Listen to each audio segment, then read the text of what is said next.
وہ غار سور میں آپ کے ساتھ تھے، جیسا کہ آپ ابھی آیت اور اس کا ترجمہ سن چکے ہیں، تفصیلات آگے آئیں گی۔ آپ خاندان تیم سے تھے۔ قریش کی کئی شاخیں تھیں، ان میں سے ایک کا نام بنو ہاشم تھا۔ نبی کریم صلی اللہ علیہ وسلم بنو ہاشم سے تھے۔ ایک شاخ کا نام بنو تیم تھا، ابو بکر صدیق رضی اللہ عنہ اس سے تھے۔ بنو تیم بھی بہت باعزت خاندان تھا۔ 7ویں پشت میں آپ کا نسب رسول اللہ صلی اللہ علیہ وسلم سے جا ملتا ہے۔ وہ اس طرح کے قبیلہ قریش کے مرہ کے 2 بیٹے کلاب اور تیم تھے۔ کلاب کی اولاد سے نبی کریم صلی اللہ علیہ وسلم پیدا ہوئے اور تیم کی اولاد سے ابو بکر صدیق رضی اللہ عنہ پیدا ہوئے۔ ابو بکر صدیق کے والد کا نام عثمان بن عامر تھا اور ان کی کنیت ابو قحافہ تھی۔ یہ بھی اپنی کنیت ہی سے مشہور تھے۔ کامیاب اور خوشحال تاجر تھے۔ مکے کے لوگ انہیں بہت عزت کی نگاہ سے دیکھتے تھے۔ انہوں نے مکہ فتح ہونے کے بعد اسلام قبول کیا۔ اس وقت ان کی عمر 90 سال کے قریب تھی۔ بینائی جاتی رہی تھی۔ 14 ہجری میں 97 سال کی عمر میں وفات پائی۔ ابو بکر رضی اللہ عنہ کی والدہ کا نام سلمہ بنت سخر تھا۔ ان کی کنیت ام الخیر تھی۔ یہ بھی بنو تیم سے تھیں۔ اپنے شوہر ابو قحافہ کے چچا کی بیٹی تھی۔ انہوں نے نبی کریم صلی اللہ علیہ وسلم کی مدینہ ہجرت سے چند سال پہلے اسلام قبول کیا۔ لمبی عمر پائی اور ابو قحافہ کے وفات کے کچھ عرصے بعد فوت ہوئی۔ ابو بکر کے 2 بھائیوں کا ذکر بھی تاریخ کی کتابوں میں ملتا ہے۔ دونوں بچپن میں فوت ہو گئے تھے۔ 2 بہنیں بھی تھیں، ام فروا اور قریبہ۔ ام فروا کی شادی اشعث بن قیس سے اور قریبہ کی شادی مشہور صحابی قیس بن سعد سے ہوئی تھی۔ ابو بکر صدیق رضی اللہ عنہ پیدا ہوئے تو ہر طرف شرک کی تاریکیاں چھائی ہوئی تھیں۔ لوگ پتھر اور لکڑی کے بتوں کی پوجا کرتے تھے۔ ابو بکر بچپن ہی سے ذہین اور بہت نیک تھے۔ ہوش سنبھالا تو ماں باپ کو بتوں کی پوجا کرتے دیکھا، لیکن کسی نے ابو بکر کو بتوں کی پوجا کرتے نہ دیکھا، نہ کسی نے انہیں مجبور کیا۔ اس وقت عرب میں لکھنے پڑھنے کا رواج نہیں تھا۔ بہت تھوڑے لوگ لکھنا پڑھنا جانتے تھے۔ ابو بکر پڑھے لکھے لوگوں میں سے تھے۔ شاید انہوں نے بچپن ہی میں لکھنا پڑھنا سیکھ لیا تھا۔ لڑنے کا طریقہ اور ہتھیاروں کا استعمال بھی سیکھا تھا اور تجارت کرنے کے گر بھی سیکھ لیے تھے۔ وہ کبھی نشے والی چیز کے قریب نہیں گئے، نہ کسی برے کام میں کبھی حصہ لیا۔ جوان ہوئے تو خوبیاں اور نکھر گئیں۔ 18 سال کی عمر میں تجارت کا پیشہ اختیار کیا۔ وہ یمن، شام اور عراق وغیرہ جاتے، وہاں سے کپڑا خرید کر لاتے اور فروخت کرتے۔ بہت جلد اپنی سچائی اور دیانت کی وجہ سے دوسرے تاجروں کو پیچھے چھوڑ گئے، دولت مند ہو گئے۔ مکے کے رئیسوں میں ان کا شمار ہونے لگا۔ جتنے دولت مند تھے اتنے ہی سخی، نرم دل اور لوگوں کے ہمدرد تھے۔ بھوکوں کو کھانا کھلاتے، ننگوں کو کپڑے پہناتے، بیواؤں اور یتیموں کی مدد کرتے۔ کسی کو مصیبت میں دیکھتے تو فوراً اس کی مدد کو پہنچتے۔ عام لوگوں کے ساتھ بہت محبت اور شفقت سے پیش آتے۔ کبھی جھوٹ نہیں بولتے تھے۔ شراب اور بتوں سے نفرت کرتے تھے۔ اس زمانے میں جو بے شمار دوسری برائیاں پھیلی ہوئی تھیں ان سے بھی دور رہتے تھے۔ عربی زبان کے بہت اچھے عالم تھے، کبھی کبھار شعر بھی کہہ لیتے تھے۔ عرب میں یہ بات بہت خوبی کی سمجھی جاتی تھی۔ قریش کی مختلف شاخوں اور دوسرے قبیلوں کے رسم و رواج اور حسب و نسب کو جاننے والا ان سے بڑھ کر کوئی نہیں تھا۔ قتل کے مقدمات کے فیصلے وہی کرتے تھے۔ نیکی، پرہیزگاری، دیانتداری، نرم مزاجی، ملنساری اور دوسری خوبیوں کی وجہ سے مکے کے سب لوگ ان کی دل سے عزت کرتے تھے۔ کسی معاملے میں کوئی مشکل پیش آ جاتی تو مشورے کے لیے انہی کے پاس آتے تھے۔ عرب کے دوسرے قبیلے بھی ان کی عزت کرتے تھے۔ تجارت کے لیے دوسرے ملکوں کا سفر کرتے تو عرب کے اکثر قبیلوں سے واسطہ پڑتا تھا۔ وہ سب انہیں ایک معزز اور نیک تاجر خیال کرتے تھے۔ یہی وہ زمانہ تھا جب ان کی دوستی نبی کریم صلی اللہ علیہ وسلم سے ہو گئی، اور یہ دوستی روز بروز گہری ہوتی چلی گئی۔ دونوں ایک دوسرے کو بہت چاہنے لگے تھے۔ کئی تجارتی سفر بھی ایک ساتھ کیے۔ پھر وہ وقت بھی آیا جب رسول اللہ صلی اللہ علیہ وسلم ہر روز صبح شام ان کے گھر تشریف لے جانے لگے۔ اس طرح وہ مکے کے تمام لوگوں سے بڑھ کر آپ صلی اللہ علیہ وسلم کے اخلاق اور بے مثال خوبیوں سے واقف ہو گئے۔ اسلام لانے سے پہلے تک ان کا یہی رنگ رہا، یہاں تک کہ 38 سال کی عمر کو پہنچ گئے۔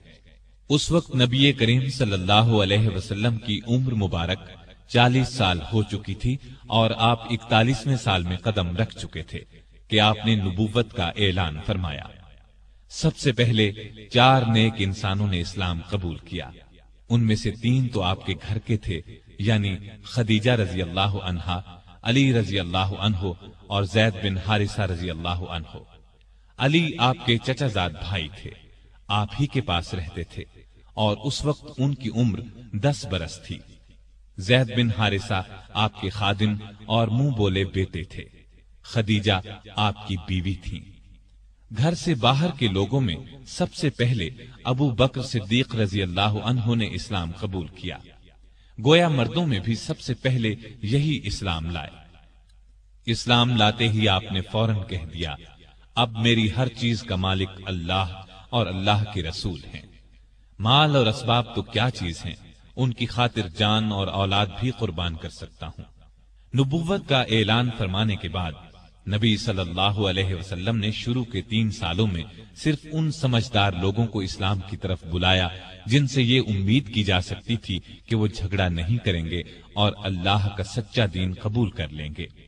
اس کام میں ابو بکر صدیق نے آپ کا پورا ساتھ دیا، اسلام کی تبلیغ کی اور قریش کے بڑے بڑے لوگوں کو مسلمان کر لیا۔ ان میں عثمان غنی، طلحہ، زبیر، سعد بن ابی وقاص اور عبد الرحمن بن عوف رضی اللہ عنہم جیسے اونچے رتبے کے لوگ شامل تھے۔ رسول کریم صلی اللہ علیہ وسلم کی تبلیغ سے 3 سال میں قریباً 150 نیک مردوں اور عورتوں نے اسلام قبول کیا۔ یہ کام چپکے کیا گیا۔ اس زمانے میں نمازیں بھی چھپ کر پڑھی جاتی تھیں تاکہ کافروں کو ان کے اسلام لانے کا پتہ نہ چلے۔ تاہم ایک دن چند کافروں نے مسلمانوں کو نماز پڑھتے دیکھ لیا۔ انہوں نے مسلمانوں کو باپ دادا کا مذہب چھوڑنے پر برا بھلا کہا۔ نبی کریم صلی اللہ علیہ وسلم کو خبر ہوئی تو آپ نے اپنے پیارے صحابی ارقم بن ابی ارقم رضی اللہ عنہ کے مکان کو مسلمانوں کے جمع ہونے اور نماز پڑھنے کی جگہ بنا دیا۔ یہ مکان صفا پہاڑی کے قریب تھا اور بہت محفوظ تھا، کافر اس پر آسانی سے حملہ نہیں کر سکتے تھے۔ نبوت کے 4تھے سال اللہ تعالی کے حکم سے آپ نے کھلم کھلا اسلام کی تبلیغ شروع فرمائی۔ اس پر کافر بھڑک اٹھے، مسلمانوں کو ستانے لگے، ان کے دشمن بن گئے۔ مسلمانوں نے قریباً 9 سال ظلم برداشت کیے۔ اسلام لانے والوں کی تعداد مسلسل بڑھتی گئی۔ ابو بکر رضی اللہ عنہ نے بھی اسلام کی خاطر ظلم برداشت کیے، لیکن برابر اسلام کی خدمت میں لگے رہے۔ آپ صلی اللہ علیہ وسلم پر جان چھڑکتے رہے۔ جس وقت انہوں نے اسلام قبول کیا ان کے پاس 40,000 درہم تھے۔ ان میں سے اپنے پاس صرف 5-6 ہزار درہم رکھ کر باقی سب غریب مسلمانوں کو کافروں کے پنجے سے چھڑانے اور اسلام کی ترقی کے لیے خرچ کر ڈالے۔ ابو بکر رضی اللہ عنہ کی تبلیغ سے جن لوگوں نے اسلام قبول کیا ان میں طلحہ بھی تھے۔ یہ ابو بکر رضی اللہ عنہ کے چچا زاد بھائی تھے۔ ان کے اسلام لانے کا حال قریش کے ایک سردار کو معلوم ہوا۔ یہ شخص اسلام کا سخت دشمن تھا۔ اس نے طلحہ اور ابو بکر رضی اللہ عنہما کو رسی سے باندھ کر خوب مارا پیٹا، لیکن یہ اسلام پر قائم رہے۔ ایک روز نبی کریم صلی اللہ علیہ وسلم خانہ کعبہ میں تشریف لے گئے۔ کافروں نے آپ کو دیکھا تو جوش میں آ گئے، گھیرے میں لے لیا۔ ابو بکر کو خبر ہوئی تو فوراً کعبے پہنچے اور کفار مکہ سے کہا، تم پر افسوس ہے، تم ایک ایسے شخص کو مارے ڈالتے ہو جو کہتا ہے میرا رب اللہ ہے، جبکہ وہ اللہ کی صاف نظر آنے والی نشانیاں لے کر تمہارے پاس آیا ہے۔ ابو بکر کے یہ الفاظ سن کر کافروں نے رسول اللہ کو تو چھوڑ دیا، سب نے مل کر ان پر حملہ کر دیا اور اتنا مارا کہ لہو لہان ہو گئے۔ یہ مار کھاتے جاتے تھے اور کہتے جاتے تھے، اے عزت اور شان والے اللہ، تیری ذات بہت برکت والی ہے۔ آخر بے ہوش ہو کر گر پڑے۔ ان کے قبیلے والوں کو پتہ چلا تو دوڑے آئے، اٹھا کر گھر لے گئے۔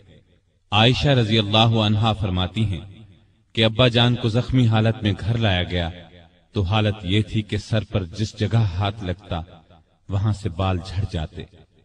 بہت دیر بعد انہیں ہوش آیا تو سب سے پہلے ان کی زبان سے یہ الفاظ نکلے، رسول اللہ صلی اللہ علیہ وسلم کا کیا حال ہے؟ اس وقت وہاں قبیلے کے ایسے لوگ بھی موجود تھے جو اسلام نہیں لائے تھے۔ انہیں یہ الفاظ سن کر بہت غصہ آیا، کہنے لگے، تم پر افسوس ہے، اس حالت میں بھی محمد کا خیال نہیں چھوڑتے۔ جب یہ لوگ چلے گئے تو انہوں نے اپنی ماں سے پھر وہی سوال پوچھا۔ ماں نے کہا، مجھے ان کا کچھ حال معلوم نہیں۔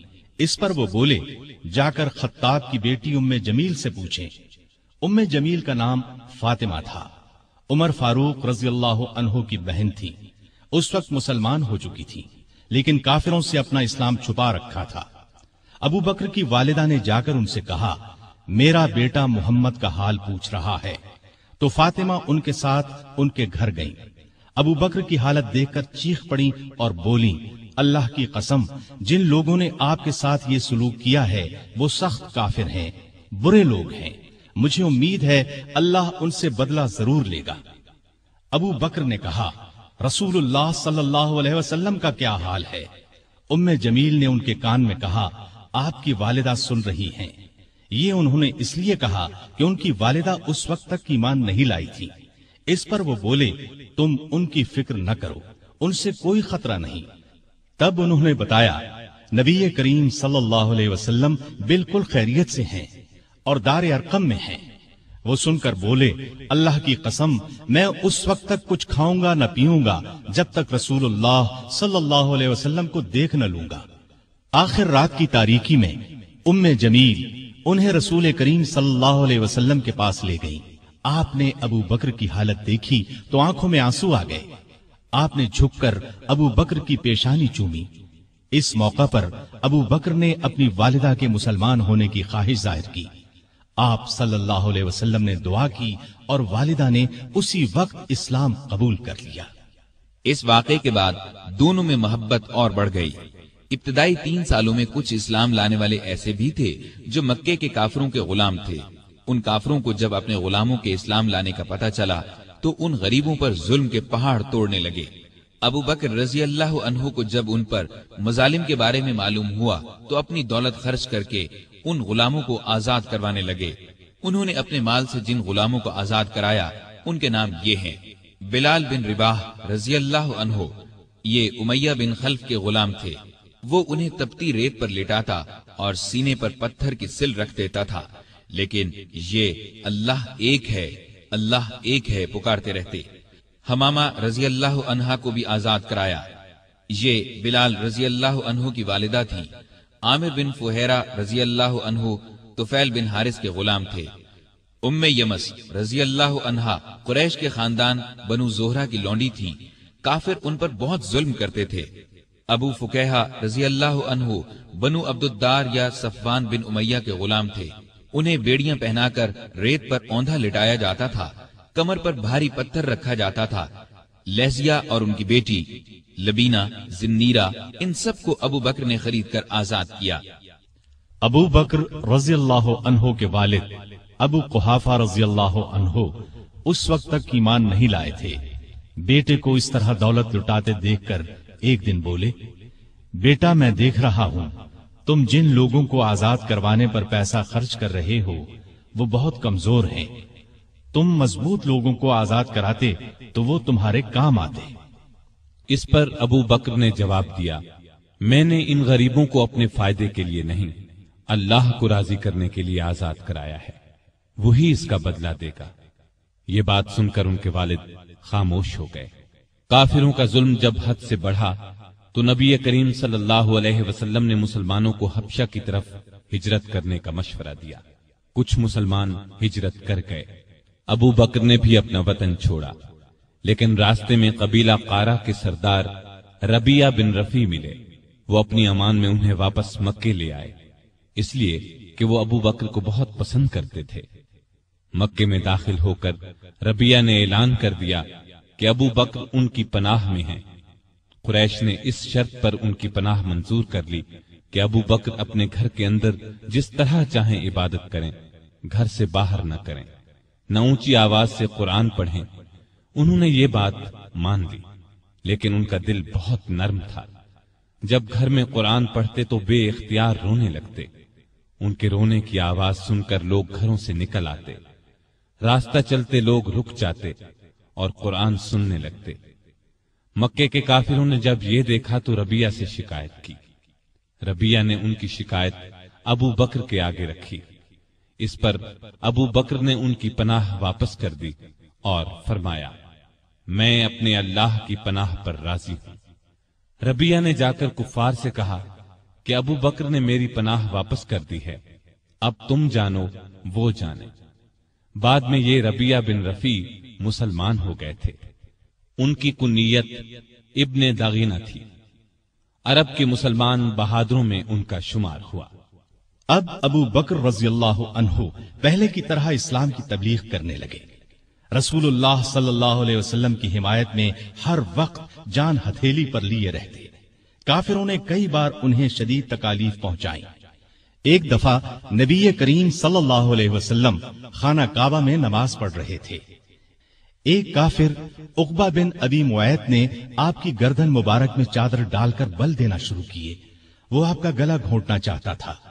ابو بکر دوڑ کر وہاں پہنچے، عقبہ کو دھکا دے کر ہٹایا اور بولے، تم ایک ایسے شخص کی جان لینا چاہتے ہو جو یہ کہتا ہے میرا رب اللہ ہے۔ اس پر عقبہ اور دوسرے کافروں نے ابو بکر کو مار مار کر ادموا کر ڈالا۔ ایسے اور کئی موقعوں پر نبی کریم صلی اللہ علیہ وسلم کی حفاظت کے لیے سینہ تان کر کھڑے ہو گئے، خود مار کھا لی تاکہ آپ صلی اللہ علیہ وسلم کو تکلیف نہ پہنچے۔ نبوت کے 12ویں سال معراج کا واقعہ پیش آیا۔ صبح کے وقت جب رسول اللہ صلی اللہ علیہ وسلم نے ابو جہل وغیرہ کے سامنے یہ واقعہ بیان فرمایا تو وہ مذاق اڑانے لگے اور ابو بکر کے پاس گئے اور کہا کہ دیکھو تمہارے صاحب کیسی باتیں کر رہے ہیں۔ اس پر انہوں نے جواب دیا، اگر محمد صلی اللہ علیہ وسلم نے یہ باتیں کہی ہیں تو ان کے سچا ہونے میں مجھے ذرہ بھر شک نہیں، کیونکہ سچ کے سوا آپ کی زبان مبارک پر کوئی بات نہیں آتی۔ پھر خود آپ کے پاس آئے اور پوچھا، اے اللہ کے رسول صلی اللہ علیہ وسلم، کیا واقعی آپ نے ایسا فرمایا ہے؟ آپ نے فرمایا، ہاں۔ یہ سنتے ہی ابو بکر نے عرض کیا، جو کچھ آپ نے فرمایا میں اس پر ایمان لاتا اور تصدیق کرتا ہوں کہ آپ بالکل سچے ہیں۔ ابو بکر کو صدیق کا لقب اسی لیے ملا کہ انہوں نے اس موقع پر اور دوسرے موقعوں پر بھی ہمیشہ رسول اللہ صلی اللہ علیہ وسلم کی تصدیق کی اور آپ کی نبوت کی گواہی دی۔ پھر جب کافروں نے نبی کریم صلی اللہ علیہ وسلم کو قتل کرنے کا منصوبہ تیار کر لیا تو اللہ تعالیٰ نے آپ کو ہجرت کی اجازت دے دی۔ آپ ابو بکر کے پاس آئے اور انہیں بتایا، مجھے ہجرت کی اجازت مل گئی ہے۔ یہ سن کر ابو بکر نے عرض کیا، میرے ماں باپ آپ پر قربان ہوں، کیا مجھے بھی آپ کے ساتھ چلنے کی اجازت ہے؟ آپ نے فرمایا، ہاں۔ یہ سن کر ابو بکر اتنے خوش ہوئے کہ رونے لگے۔ عائشہ رضی اللہ عنہا فرماتی ہیں کہ اس روز مجھے پہلی بار معلوم ہوا کہ کوئی شخص حد سے زیادہ خوشی سے بھی رونے لگتا ہے۔ پھر ابو بکر نے عرض کیا، مجھے اندازہ تھا کہ آپ ہجرت کریں گے، اس لیے میں نے 2 اونٹنیوں کو کھلا پلا کر تیار کر رکھا ہے، ان میں سے ایک آپ لے لیں۔ آپ نے فرمایا، لیکن میں قیمت دے کر لوں گا۔ ابو بکر خاموش ہو گئے۔ رات ہوئی تو آپ علی رضی اللہ عنہ کو اپنے بستر پر لٹا کر گھر سے نکلے۔ اللہ تعالیٰ نے کفار کو اس وقت اندھا کر دیا، وہ ننگی تلواریں لیے گھر کو گھیرے کھڑے تھے کہ جو ہی آپ باہر نکلیں گے کام تمام کر دیں گے۔ آپ قرآن مجید کی آیات پڑھتے ہوئے باہر نکل آئے، سیدھے ابو بکر کے گھر پہنچے۔ وہ پہلے ہی تیار بیٹھے تھے۔ رخصت سے پہلے انہوں نے اپنے بیٹے کو ہدایت کی کہ رات کو آ کر خبریں سنانا، ہم فلاں جگہ ٹھہریں گے۔ اپنے خادم عامر بن فہیرہ کو ہدایت دی کہ وہ روزانہ کی طرح بکریاں چرائے اور رات کو ان کا دودھ ہمیں دے جایا کرے۔ پھر ابو بکر گھر میں موجود تمام نقدی ساتھ لے کر نکل پڑے۔ راستے میں ابو بکر کبھی آپ کے آگے ہو جاتے اور کبھی پیچھے۔ آپ صلی اللہ علیہ وسلم نے وجہ پوچھی تو عرض کیا، جب مجھے خطرہ ہوتا ہے کہ آگے سے کوئی دشمن نہ آ جائے تو آپ کے آگے چلنے لگتا ہوں، پیچھے سے کوئی خطرہ محسوس کرتا ہوں